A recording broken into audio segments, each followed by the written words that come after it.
अगर अपवित्र कर दिया हमें। छी छी, अब शरीर शुद्धि के लिए गौमूत्र छिड़कना होगा। ज्ञान की ऊंचाई पर एक नीच शूद्र? हमारा हृदय इसे स्वीकार नहीं करता। किंतु ये सत्य है राजा राम, मैं शूद्र हूँ। क्या आपको ज्ञात है कि धर्मानुसार आपका अपराध जघन्य है? मेरा अपराध? क्या शूद्र का ज्ञान प्राप्त करना अपराध है? हाँ, अपराध है। दो अक्षर क्या पढ़ लिए, हमें ही ज्ञान की भाषा सिखाने लगे। राम, ये अपराधी है और इसे दंड मिलना ही चाहिए, नहीं तो ऐसे पापियों के कारण हमारे राज्य में आपत्ति आ सकती है। जय प्रिय प्रभु रामचंद्र की जय। जय प्रिय प्रभु रामचंद्र की जय। ब्रह्मांड में फैला हुआ सारा अस्तित्व करुणामय है। अस्तित्व की रचना को पंच महाभूत संभालते हैं।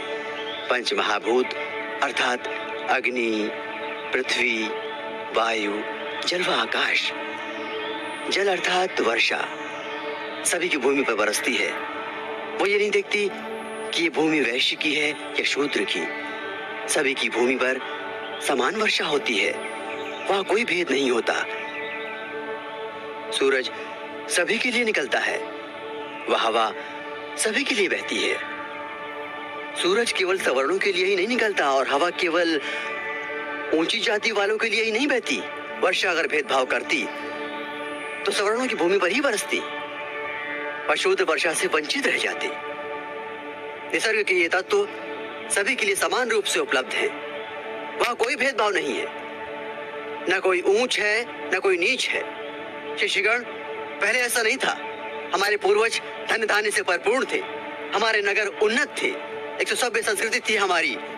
विदेशी क्रूर आर्यों ने आक्रमण कर हमारी नागरिक सभ्यता को नष्ट कर डाला, हजारों नर नारियों का वध कर डाला और अन्य लोगों को दास बनाकर अपनी वैदिक ब्राह्मणी सभ्यता की स्थापना की।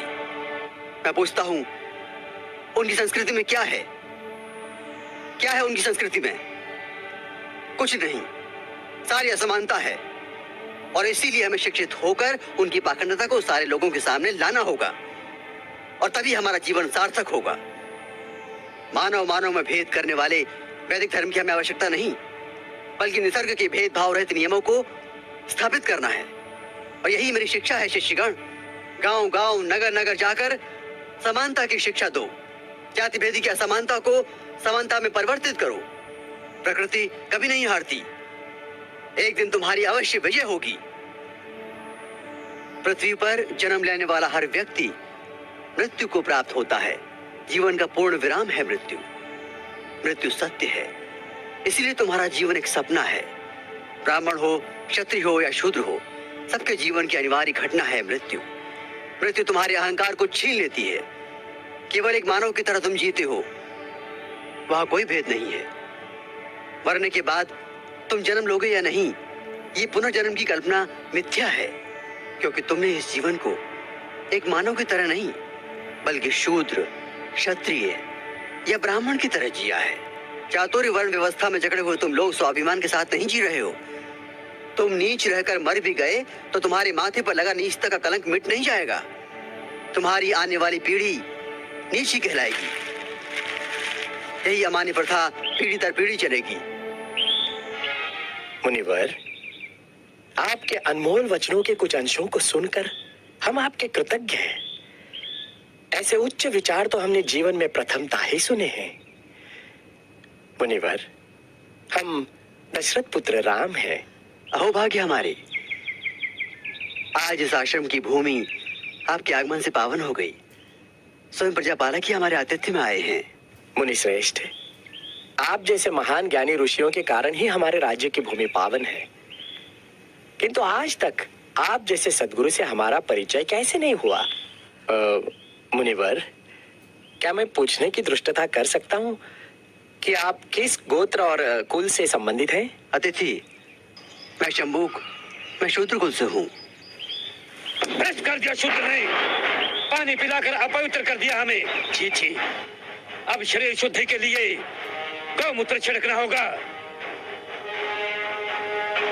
ज्ञान की ऊंचाई पर एक नीच शूद्र?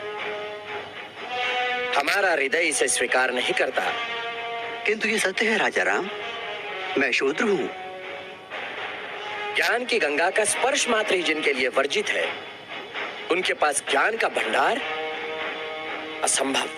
तभी तो राम राज्य में अराजकता फैली है। राम, क्या आपको ज्ञात है कि धर्मानुसार आपका अपराध जघन्य है? मेरा अपराध? क्या शूद्र का ज्ञान प्राप्त करना अपराध है? हाँ, अपराध है, जिसके कारण हमारे राज्य में एक ब्राह्मण पुत्र की अल्पायु में मृत्यु हो गई। हे कर्तव्यनिष्ठ राम, बड़े ही दुख के साथ मुझे कहना पड़ रहा है कि निष्कारण ही आप मुझे ब्राह्मण पुत्र की मृत्यु का दोषी ठहरा रहे हैं, जिस घटना से मेरा कोई संबंध नहीं। उसका मुझ पर। राजा राम, मैंने कहता था जिसका जो कार्य है वही कार्य उसे करते रहना चाहिए, नहीं तो ये शूद्र भी एक दिन अपना सर उठाकर हमको ज्ञान पढ़ाएंगे। राजा राम, तुमको असंगत कहेंगे। शंभुक, तुमने धर्म की मर्यादा का उल्लंघन किया है। मैंने किसी धर्म की मर्यादा का उल्लंघन नहीं किया है। मैं एक ही धर्म को मानता हूँ, वो धर्म है प्रकृति का धर्म, और उसके अनुसार सभी मानव समान हैं। न कोई ब्राह्मण है, न कोई शूद्र है। देखो देखा इसकी जीवा कैसी लप लपा रही है। भविष्य में शास्त्र धर्म की शिक्षा लेकर तुम राजा राम को ही आह्वान दोगे। ऋषि, हमें किसी राजसत्ता और वैभव की लालसा नहीं है। हमें तो सिर्फ एक मानव जैसा जीवन व्यतीत करना है, और फिर बस समाप्त करो तुम्हारे वचन। 2 अक्षर क्या पढ़ लिए, हमें ही ज्ञान की भाषा सिखाने लगे। राम, ये अपराधी है और इसे दंड मिलना ही चाहिए, नहीं तो ऐसे पापियों के कारण हमारे राज्य में आपत्ति आ सकती है। आपके धर्म की पाप और पुण्य की कल्पना से मैं अच्छी तरह परिचित हूँ। वो सारा पाखंड आपने अपने स्वार्थ के लिए रचा है और सारी प्रजा को मूर्ख बना रहे हैं। अपनी वाणी को रोको शंभुक। हम अपने परम पूज्य गुरु का और अपमान नहीं सह सकते। तुमने धर्मोल्लंघन किया है, जिसके कारण हमारे राज्य में एक ब्राह्मण पुत्र की अल्पायु में मृत्यु हो गई। हम अपने राज्य के ब्राह्मणों को और व्यथित नहीं कर सकते शूद्र। किंतु ब्राह्मण पुत्र की मृत्यु का कारण मैं कैसे हो सकता हूँ? हे राजन, बड़ी नम्रता से दुस्साहस कर रहा हूँ। आप तनिक अपने मन दर्पण में झांक कर तो देखें, तो आपको पता चलेगा कि आज की और कल की आपकी छवि में कितना अंतर पड़ा है। हे मर्यादा पुरुषोत्तम, प्रजा के अहंकार को कुछ क्षण के लिए त्याग कर तो देखो। मुझे स्वप्न में भी आशा नहीं थी कि देवताओं के मान्यवर दशरथ पुत्र राम का इतना नैतिक पतन हो जाएगा। किसी ने बस कह दिया तो आपके सोचने की शक्ति क्षीण हो गई। राजदंड की आड़ में ऋषियों का वध करने के लिए उद्युक्त हो गए। दोषी मैं नहीं राजा राम, अपितु ब्राह्मण पुत्र की मृत्यु के लिए दोषी आप हैं।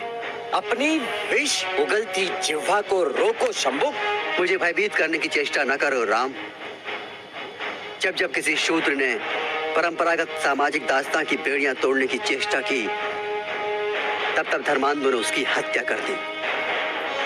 मुझे मृत्यु का भय नहीं राम। एक शंभुक जाएगा तो दूसरा शंभुक निश्चित ही पैदा होगा। शंभुक, मैं राम, स्वाभिमान और स्वतंत्रता का लघु जीवन भी दास्ता और अपमान से भरे दीर्घायु से कई गुना सुकर है। अब यदि एक भी शब्द तुम्हारे मुख से और निकला तो मैं सत्य हूँ और सत्य की कभी मृत्यु नहीं होती।